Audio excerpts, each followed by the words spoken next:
Here's what we're talking about today on Daily Blast Live. Today's entire show is dedicated to extraordinary comeback stories that will leave you inspired.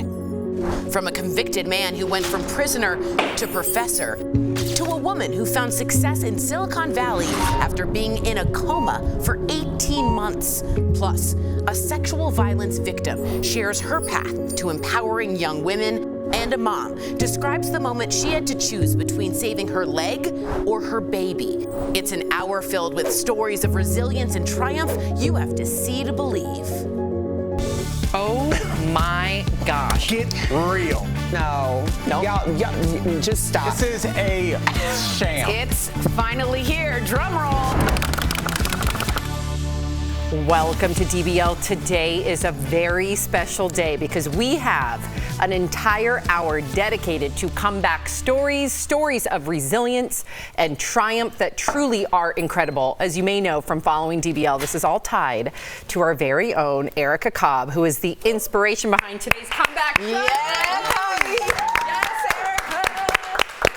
We are going to get to her personal comeback story later in the show, but first, I just want to hear what you all think of doing an episode about people who have really struggled and ended up at the top.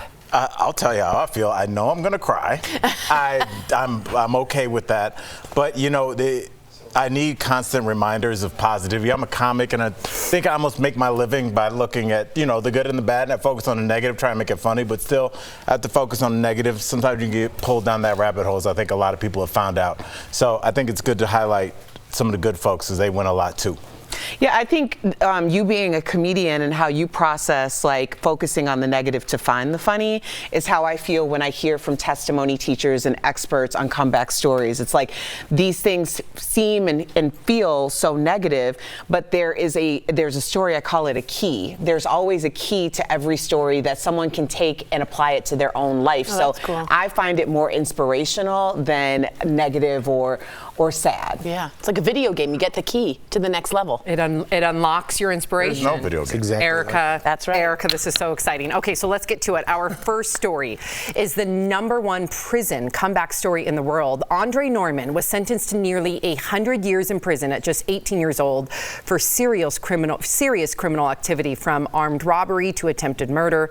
A natural leader, he quickly rose to prison boss before having an epiphany that would change his life and turn him from prisoner to professor. Watch. My mom married a high school sweetheart, and she had 2 kids. Then he went to prison for robbing banks. Then she met my dad, a local drug dealer, and she had 4 more kids. So there was 6 of us, mom, dad, in the house. I get to middle school, and I find out that we're poor. I'm the poor kid. I'm the dirty clothes kid. I'm the old sneaky kid. I'm the free lunch kid. I'm the kid who ain't got a quarter in his pocket. In the 6th grade, when my friend came to me and said, "Hey, Andre, let's go sell drugs," I had no one to turn to say, "Is this a good idea?" We went to the park, we started selling weed, and it just progressed. And then we got arrested. It was like May 15th, and I stood in court for robbing a bunch of drug dealers.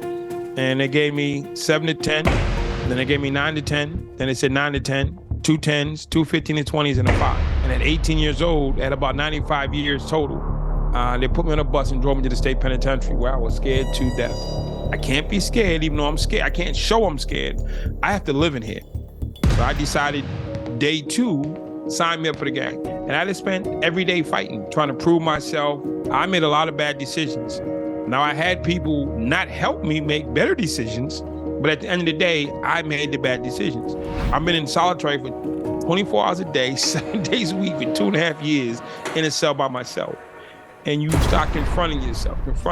And I had a situation where I'm in another unit, and some friends of mine had gotten stabbed real bad in a riot, and I was gonna retaliate. But before I could retaliate, God spoke to me and said, "Andre, don't do this, it's life choice." I said, all my life, there's been no God. So when I get back to my cell, I'm like, okay, I can't stab nobody because that was my plan. So what am I gonna do now? And it didn't make sense to be in prison if I couldn't be a psychopath. 6.5 years into my first sentence, I said the first thing, I want to be free. Never said that before. I said, I'm gonna go home and be successful. I said, where do successful people come from? College. So I go home, go to college, and I'll be successful. And I picked a school called Harvard University. So I came out my cell the next day. I got my gang together. I said, yo, guys, I figured it out. They said, what's up? I said, I'm going home. I'm going to Harvard. I'm going to be successful. They was like, what? And I looked in the mirror. I said, what's inside of me that's stopping this dream from happening? And then I started working on that list. Unbelievable. Welcome to DBL, Andre Yes. Norman. Thank you for having me. It's a pleasure being here. Erica, you're the bomb. I love you, Andre. Thank you for being here. Andre, it's an honor to talk to you, and I have to jump in. And I'm going to read this slowly so our audience understands what I'm about to say. Andre, after you had this epiphany of being successful, you went to your cell and made a list of all the things that were stopping you from attending Harvard University. How did you work that into your comeback, brother? Well, first I had to tell myself the truth because I've been lying to myself for a long time that it was the system, it was this, it was that, it was never me. So when I finally realized that I was in charge of my life and my destiny, I looked in the mirror, I said, what's stopping me? I'm black, I'm a criminal, I'm angry, I'm poor, I can't read well, I'm in a gang, I'm in solitary confinement. I just made a list. Then I started saying, well, would Harvard take that person? And the answer was no. So I went back and got my GED. I said, would Harvard take that person? It was no. I went to anger management. I just went through the whole list trying to better myself so I can prepare myself, A, to be in a situation where I could be accepted to the place I said I wanted to be. I love that because that's a key, the troubleshooting aspect of it, where you realize all of the things that you are and all the things you want to be, and you kind of troubleshoot that checklist, which is amazing. You say success got in the way of you attending Harvard. Where was your first stop out of prison? After doing 14 years, they let me out. I went to the parole office and I checked in. Then I left the parole office. I went to a juvenile center because I used to run programs for juveniles in lockup when I was in prison, trying to help kids not go this path. And the little kid said, Dre, when you get out, will you come see us? So I promised him I'd come see him. So when I got out, I went to the juvenile center, like, yo, OG's here. So I go in and I talked to the kids for like 40 minutes and I encouraged them, said, you're going to jail because somebody let you down, they hurt your feelings, you don't know how to manage, so you self-medicate. Let me show you how to help yourself. And I started teaching trauma-informed care 90 minutes after I got out of prison. Whoa. When I finished my first talk, they said, will you come back tomorrow? And it was, will you come back tomorrow? Then it was like, can you talk to the girls? Then can you talk to the white kids? Then it was just like, it just became my career and my job. Wow. Can you come back tomorrow? And you just did the work. That's unbelievable. I've been coming back. You've been coming back every day. What ended up bringing you to Harvard? Like, out of all the places you threw a dart, tell me where that came from. I realized successful people come from college. I'm actually from Boston, Massachusetts, and it's the only school I knew the name of. Wow. So I picked the only school I knew the name of. That's I used to ride my skateboard there when I was a kid. Wow, that's incredible. So real quickly, I got to ask you this. You went from the guy everybody wrote off to the #1 prison comeback story. What's your message to people out there who are struggling? My message to people who are out there struggling, don't let shame, don't let embarrassment, don't let anything stop you from asking for help. My biggest problem was I didn't ask for help. I refused to get counseling because I said I was okay, even though I wasn't. I lied to myself. I lied to my friends. I lied to my family. And I tried to judge the help.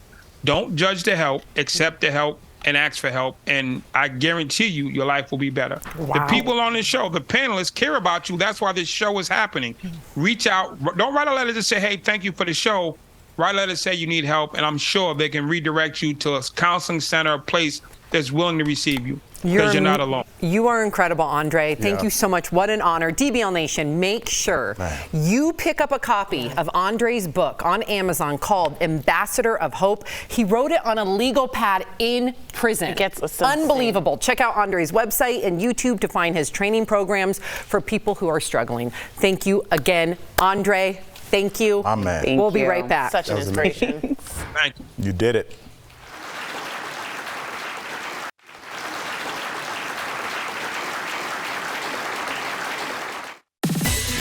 Childcare is about to get a lot more expensive before the end of the summer. Let's connect the dots. Let's face it, paying somebody to watch your kids is pricey. According to the Washington Post, half of all parents spend more than 20% of their household income on childcare. Now government funding that helped keep the industry afloat during the pandemic is ending. The program that is one of the last of the pandemic-era safety nets expires in September. The problem, according to experts, is the industry was already struggling before COVID. The median hourly wage for workers is $12 an hour, and as wages rise in other less demanding jobs, workers are jumping ship. So what does this mean for parents? It's very likely childcare will get even more expensive. And that is Connecting the Dots. Artificial intelligence is slowly taking over the drive-thru. Let's connect the dots. Whether or not you've noticed, restaurants like Wendy's to White Castle have been using small amounts of AI in their drive-thrus for years. Wendy's CEO said the slowest part of the drive-thru is the ordering station. AI is able to cut down wait times by automating orders, relieving overworked employees, and filling in the holes at short-staffed restaurants. As more and more restaurants use AI, tech experts warn employees may soon be out of a job. AI can work long hours without pay or insurance. The technology, though, has some hiccups. AI is unable to hear customers in noisy environments, like when kids are in the car or music is playing. Right now, there's not enough data to show whether customers prefer AI over human employees. But experts say by the time the data is gathered, AI may have already taken over. And that is Connecting the Dots.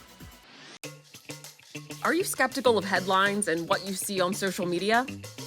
We are too. The Verify newsletter helps you distinguish between true and false information by answering your questions. It provides fast facts on trending topics, spotlights major stories, and even includes a daily fun fact for all those trivia buffs out there.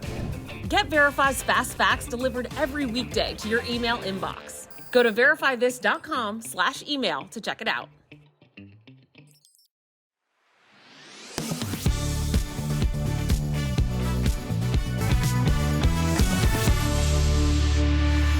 Welcome back to DBL. We've got a special comeback show today, and our next guest has a very inspiring story. 9 years ago, Caitlin Connor was in an accident that left her with a life-altering injury.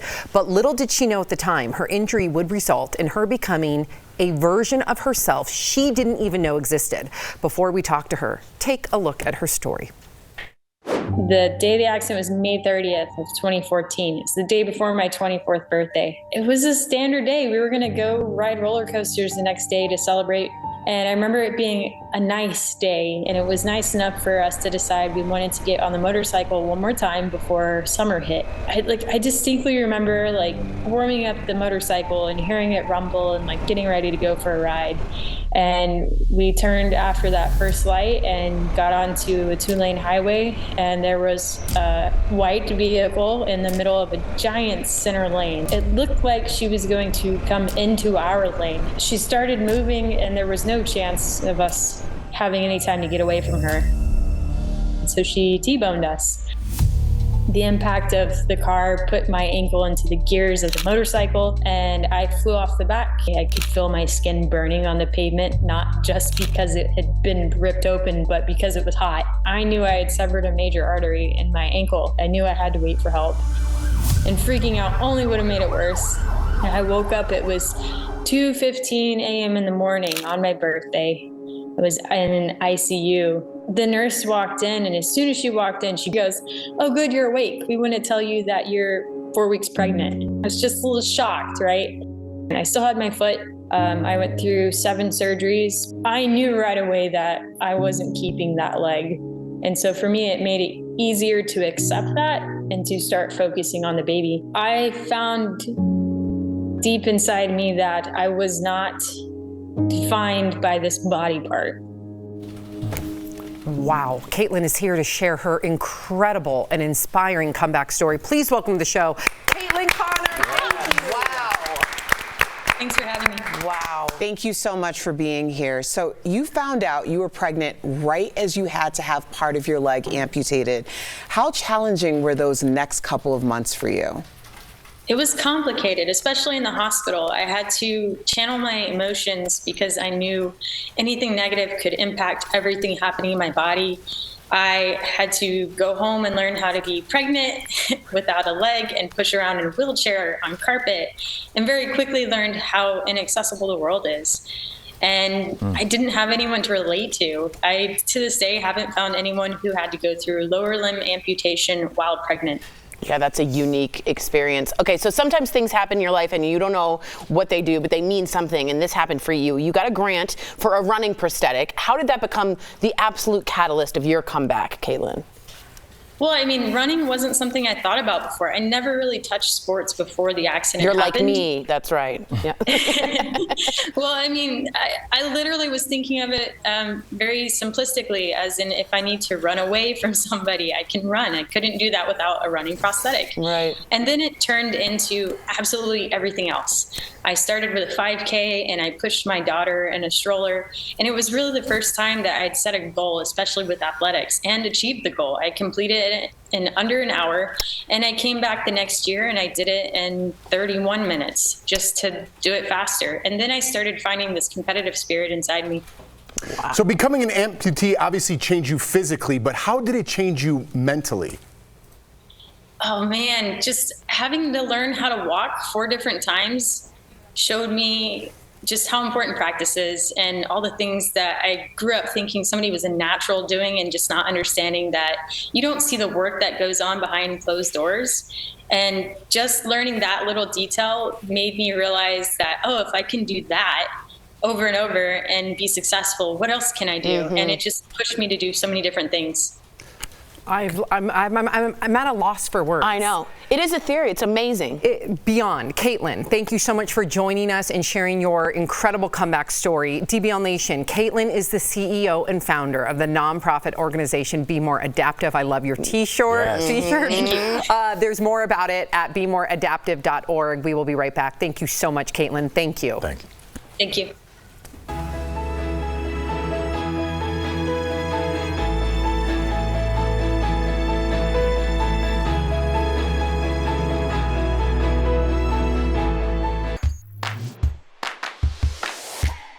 There is nothing I like better than finding a great deal on travel. And it turns out I'm not alone.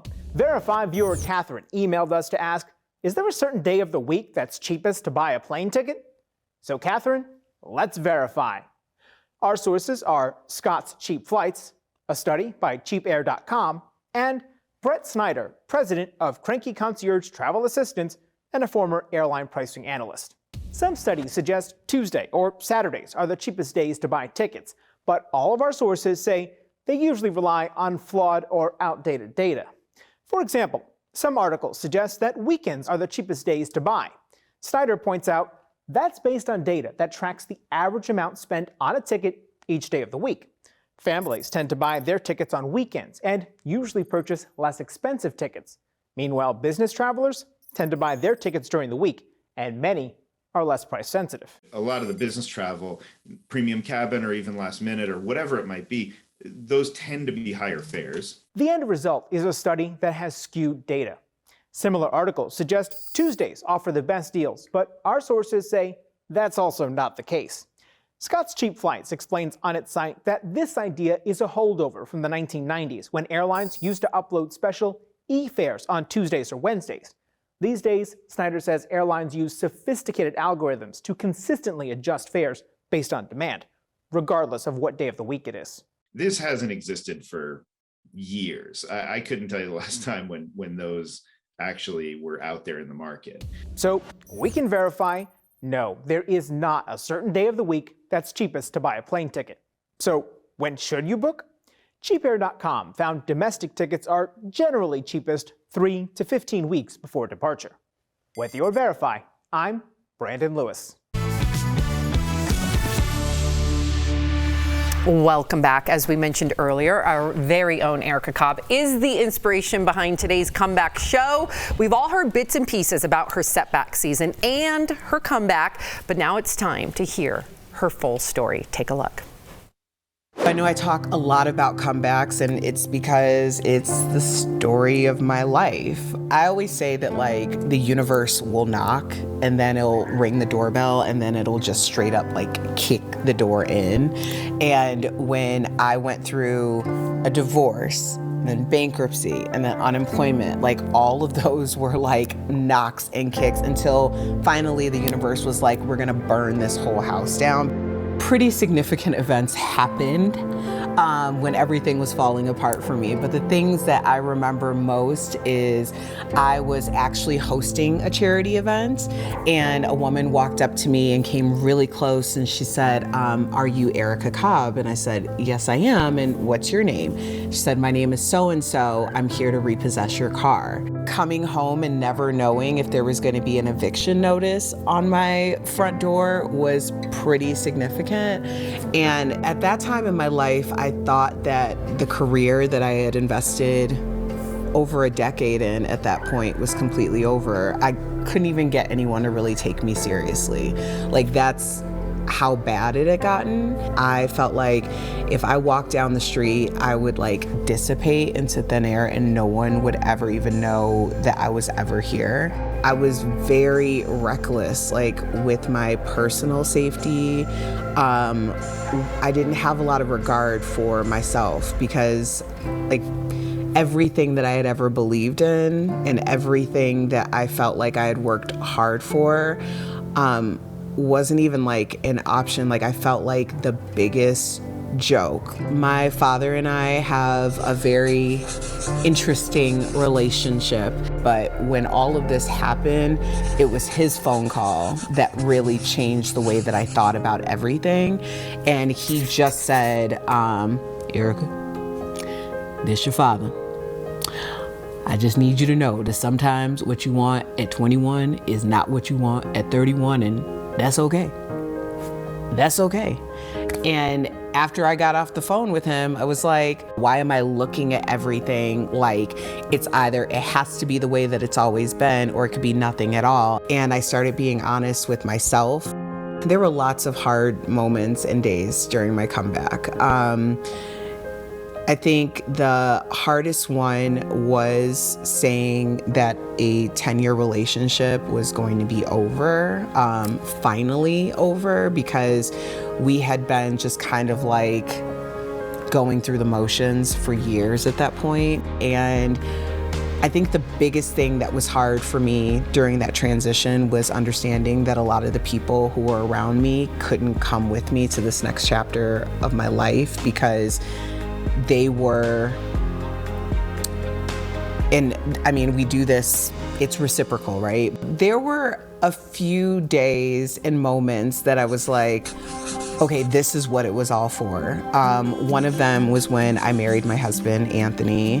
Definitely booking Daily Blast Live. That was like the biggest comeback because I couldn't get taken seriously in Denver at all. It wasn't until the casting for Daily Blast Live, which was in LA with casting directors who knew nothing about me other than what I was able to do on camera. And it was literally down the street from my house in Denver.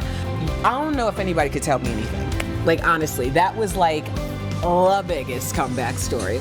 And of course, the NAACP Image Award, getting that nomination, going through that entire experience on my platform for my podcast, like, yo, the comeback is so real, like so real. Oh my God. That was awesome. Yeah, let's clap it up. That was amazing. That was cool. And we'll get more into like, because this is something that a lot of people have dealt with, divorce, bankruptcy, unemployment. And I think the podcast really gives me an opportunity to amplify people like the two guests that we've had on, the guests we're going to come in, so that everyone can find a piece of themselves in this story because there's someone you can relate to. You elevate everyone around you. Thank everyone you. around you. All of us. Okay, Erica, her story doesn't end after the NAACP Image Award nomination for her podcast. DBL Nation, stick around because later Erica has a big announcement to make. We will be right back. Woo! Yeah! You already know it's important to lather up on sunscreen, but what about clothing claiming to also help protect you from the sun's damaging ultraviolet rays? One verified viewer saw labels saying it has a UPF, or ultraviolet protection factor, and texted us to see if this means the same thing as SPF, which is used to measure sunscreen's effectiveness. So, let's verify. Is there a difference between SPF and UPF? Our sources are the Skin Cancer Foundation, the American Academy of Dermatology, and Dr. Adam Friedman, Chair of Dermatology at George Washington University School of Medicine and Health Sciences. SPF and UPF can help you determine how effective a product is at protecting you from the sun. SPF measures time, or how long sunscreen works at blocking the sun, and UPF measures how much of the sun's rays are blocked by a fabric. For example, under ideal conditions, an SPF 30 sunscreen will help keep your skin from burning 30 times longer than it would without any sunscreen. An article of clothing with a UPF of 30 means the fabric blocks around 97% of the sun's rays from reaching your skin. Our sources recommend using at least an SPF 30 sunscreen and UPF 30 clothing. There's no one way to fully protect yourself from the sun. I think you want to take a combination approach. So that includes using sunscreen SPF 30 or higher and clothing to protect the exposed areas. So, yes, there is a difference between SPF and UPF. All fabric has some sort of protection from the sun, even if it doesn't have a UPF rating. And in general, dark or brightly colored clothing is more effective. With your Verify, I'm Brandon Lewis. Summertime means more storms for the Carolinas. We've certainly seen our share this week. Viewer Chris M. asked us, with all the storms lately, how accurate is the method of counting seconds between lightning and thunder to calculate miles for every second counted for how far away the lightning is? Our sources, WCNC meteorologist Brittany Van Voorhees and the National Centers for Environmental Information. As little kids, you probably were told to count the seconds between lightning and thunder, and that's how many miles away lightning would be. Honestly, I'm really glad you guys are doing this because it is something people get wrong all the time. Brittany says lightning is actually closer than you think. So it's whatever that second is, but those seconds are between the lightning and thunder. You have to do the division by 5 because that's factoring in the speed of sound. So if you count 5 seconds between a lightning strike and thunder, that means lightning is just 1 mile away, not 5. When you're outside, anytime, if there's thunder and lightning around, you could get struck because lightning can strike about 30 miles out of the center of the storm. Data from the National Centers for Environmental Information show over the past 5 years, 4 deaths and 12 injuries have been reported in North Carolina from lightning strikes. Basically, if you hear thunder or see lightning, go inside, wait 30 minutes till after the last time you saw it, and you're good to go. So we can verify that no, counting seconds between lightning and thunder to calculate the miles for every second is not accurate. Instead, you have to divide by 5 to really know how close it is. With your Verify, I'm Megan Bragg.